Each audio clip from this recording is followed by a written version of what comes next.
Hey lovies! Welcome back to Karenliz TV, and for today's video, I'm going to review this newest product.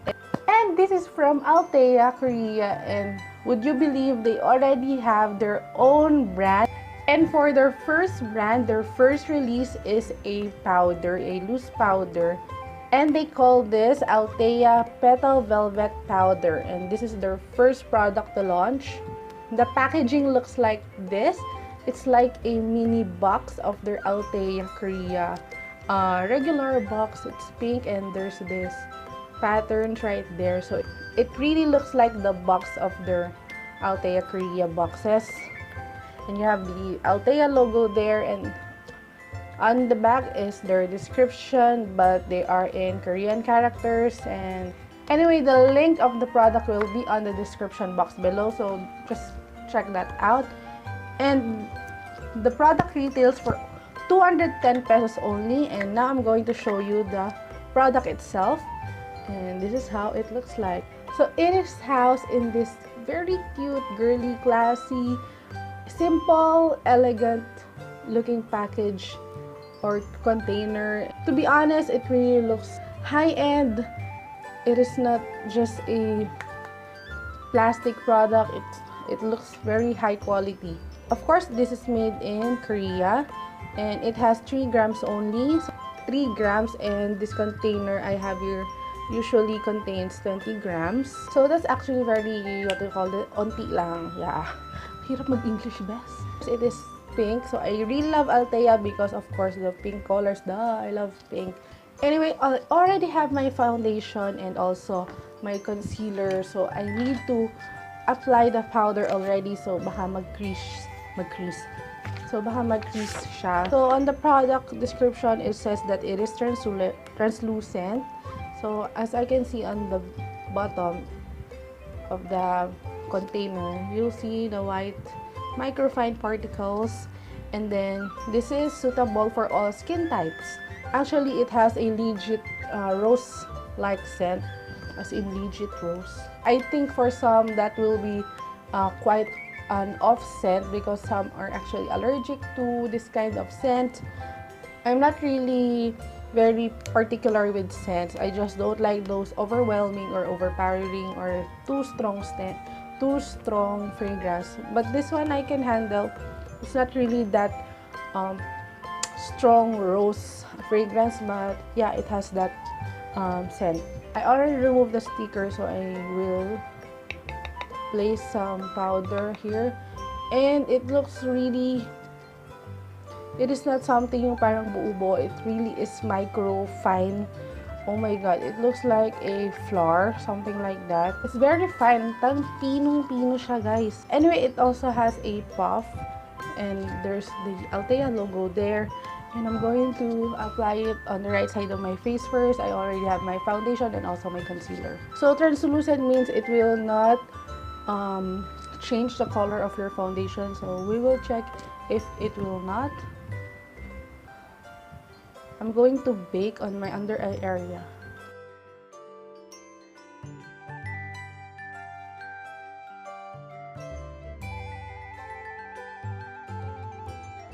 I will set the powder first for a few minutes. I think 1 to 2 minutes will be enough.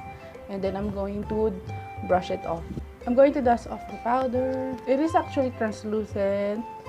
Yeah, there's only just a little, as in a little parang white finish. And then I'm going to do also this side right now.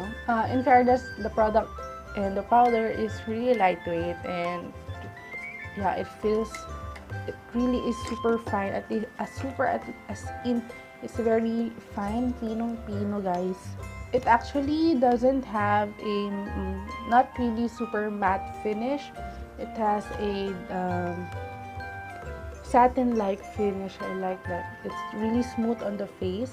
Okay, guys, and it's now 7:11 a.m. and I'm going to finish the rest of my makeup. I'm just going to put tint, and I think mascara, and yes, and I'll be back. So in case someone asks what I'm wearing right now for my lips and also for my cheeks, I'm using 80 Organics Lip Blush Tint Stain in Strawberry, and I love it. So I will not put mascara anymore because I'm going to use my Firmo glasses. My purpose for today is to review the powder. So that's my plan for today, and I really like my blush. Oh guys, I love it. So before I forgot, this is how it looks like in natural lighting, and yeah, parang it's very translucent talaga. Doesn't change the color of my foundation, especially on natural lighting, guys. Love it. So yeah, that's my makeup for today. Very lay low. God, there's mosquito. Hi guys, I'm back for my first update, and it's now 11:52 AM. So this part medyo naghulas na siya. Kita nyo na kasi yung aking skins. Very, it's not because of the oil, but because I'm super duper sweaty talaga, guys. So I'm just going to remove that sweat, and as you can see, yung medyo whiter part is yung parang aking foundation. It's not actually white when you see it personal, it's just because of the lighting, parang sobrang nakakaputi. In fairness to this powder, it actually helped my oil control, especially on my T-zone. Hindi pa sobrang oily na aking T-zone area part. So as you can see, ito pa lang side, ito part pa lang na to. So hindi pa siya yung sobrang oily. Maganda yung kanya oil control. It's almost 5 hours na with the powder, and the foundation that I use is the Maybelline Fit Me Matte and Poreless Foundation, which hindi masyado okay sa oil control. So, as you can see, the powder helped to control. So far, so good. I'm liking the product. Hey guys! I'm back for my last and final update. And it's now 5 in the afternoon, or yeah, late afternoon na, guys. As usual.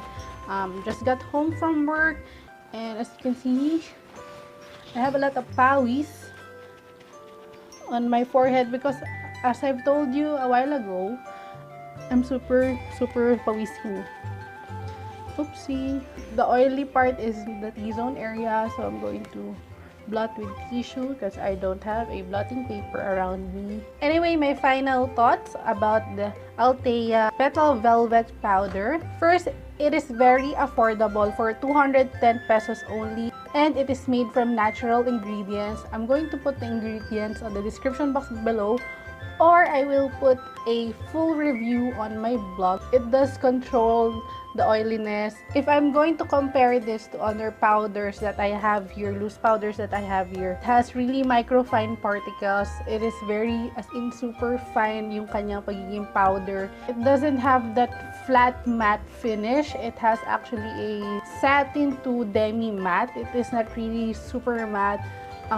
It's super lightweight. It is flawless on the skin. It is actually translucent. It doesn't change the color of my foundation, and yeah, on the normal and dry areas of my skin, like here on my cheeks and also here on the jaw part, it doesn't cake the foundation. It is not cakey. It sits really well on my foundation. I really like it. I think one con would be the ordering part, because you can only order this at Althea's website, and that will cost you shipping fee, and for the number of days you have to wait,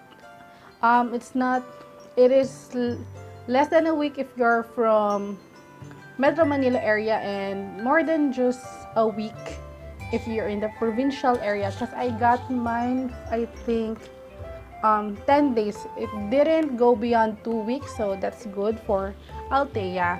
I really love the packaging. Wala akong masabi sa packaging, I swear. I also like that it has a puff on it, and then you have the sifter. I think they should put an English translation of the product claims here, even though you can check that on their website.